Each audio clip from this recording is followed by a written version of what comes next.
Hey there, Picotron pioneers! In today's video, I'm going to show you how to implement automatic updates in your Picotron project. This feature is incredibly useful as it allows your program to check for new versions every time it boots up and offers the user the option to update if a new version is available. So, without further ado, let's dive right in. I want to show you my card, PicoPhone. As you can see, it recognized that there is an update and it asks the user, do you want me to update now? Just say no. Let's load my card, this one, PicoPhone. This is a feature of my card where I can fast load into RAM any project I want, any card I want. I just need to put it here, and then with a click, I do it without typing anything.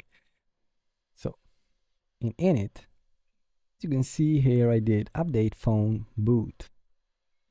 In update phone.boot, first we check if there's an update locally, because someone could have done this to update your app. Load phone. I mean, in my case, because as you can see, I had to install a widget. So I need to do this thing first. But this is not the update.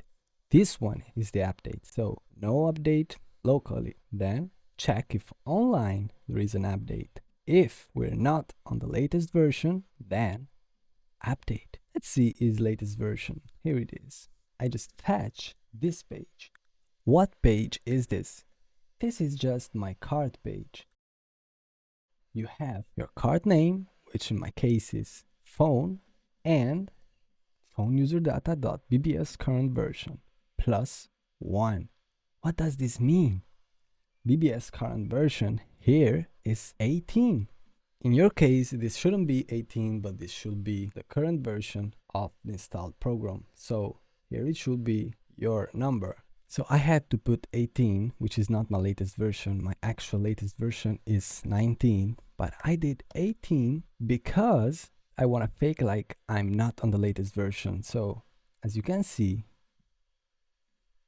I'm on 0.5.10. This is the actual version I'm working on. But if I do check updates, new update 0.5.05, because I'm faking like I'm not on the latest version. If I had put here 19, this what happens. Couldn't find update here. Notify. So let's go back to update. What I did is just see if there is a new version, because the BBS forum stores all versions you uploaded of your card, and that's a crazy power we have. I can just do this because there's a page for all versions. So I just do if there is a version which is one number bigger than the last one, I fetch it here in new version. Then I check if there is a string.find missing card ID. And I guarantee you, because I just saw it in the code of the pages, that if there is no phone version number 20, then that page has this string inside its code, all right? The HTML page that is fetched here, all right? But if version I'm looking for exists, then there is no string. So what I did, I wanted to have a notify saying that this number of update is available. So let's see this, because I know you're curious. I think it's in utility. Yep. As you can see, we have local HTML fetch the BBS URL, which is the same as before.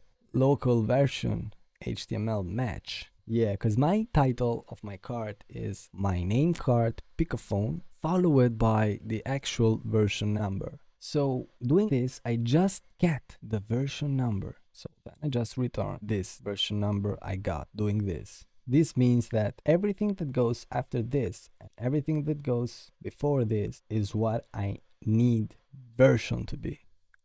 Then I return this one. So as you can see, now last version is this one, get last phone version. Now, if there is no new version, then return true, all right? Because if no page is fetched, why no page should be fetched, you ask? You just said that if there is no phone ID, there should be this string, right? Yeah, but maybe the user has some problems with its connection, and then new v is just nil. we need to do this checking just to get that case away. Then we have this else return string find new v straight find, which just means return me if string to find is found a new v. And doing different than nil means that it will return true if we are on the latest version and false if we're not on the latest version. So after doing this, if we actually are not on the latest version, because I did not, then we change to the current page update. I did this because, as you can see, I have different pages and things to manage. So I just had this thing going on. But in your case, so we don't want this video to be 1 hour long, I just show you how I load the update. So once I know we're not on the latest version, I just do this, run terminal command load #phone. You know that if we do load #phone, it loads the latest BBS card in RAM. I just do this and do this trick just to make the system wait, because sometimes it does things after this terminal command without finishing the load. So I just needed to wait a second, let it work. I know this is not the best thing to do, but it works. It just works super fine. And I do this only after the user says, yes, I want to upload. So the user knows what's happening. As you can see, I notify the user, loading new PicoPhone update. Just wait. Update loaded, installing widget. And then I install it. In my case, I have to install it here and I have to do a lot of things, but maybe in the next video.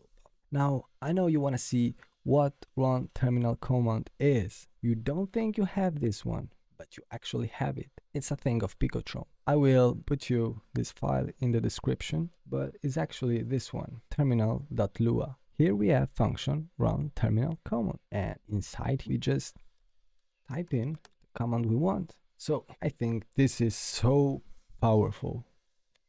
Alright guys, that's it for today's video. I hope you find this guide helpful and that you're now able to implement automatic updates in your Picotron project with ease. If you enjoyed this video or found it useful, please give it a thumbs up and share it with others who might benefit from it. Don't forget to leave a comment below if you have any questions, suggestions, or if there's anything specific you'd like me to cover in future videos. Thanks for watching and I'll see you next time.